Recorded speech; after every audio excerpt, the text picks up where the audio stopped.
Hello guys, আপনারা যারা এগুলো পানি দেখতেছেন, আসলে এগুলো কিন্তু পানি না, এগুলো সবগুলো টাকা। এই আসলে এই টাকাগুলা কীভাবে বানাবেন, এই পানিকে টাকা কীভাবে বানাবেন? আপনার যদি সামান্য ইউনিক আইডিয়া থাকে, আপনার ব্যবসা এত পরিমাণ লাভ হবে না। এই মৎস্য ব্যবসাটা অনেক লাভজনক একটা ব্যবসা। এগুলা সবগুলো টাকা। টাকা কেমনে বলেন? এই পানি ছিটে টাকা বের হবে।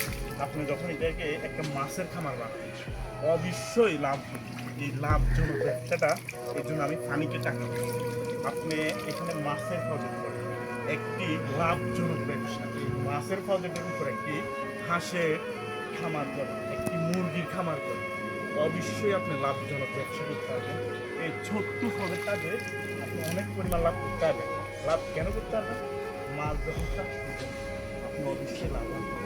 আপনি যখন এটার পরিচর্যা সুন্দরভাবে করবেন, আপনি অবশ্যই মাছ এখানে বড় হবে। আর বড় হলে আপনার স্বপ্ন বড় হবে, আপনি লাভবান হবেন। আর আপনি যখন হাঁস চাষ করবেন বা মুরগি চাষ করবেন, একসাথে দুইটা ব্যবসা করতে পারবেন। আর যদি পাশাপাশি আপনি গরু লালন পালন করতে পারেন, অবশ্যই লাভ করতে পারবেন। এই পানিগুলিকে আপনি টাকা বানাতে পারবেন।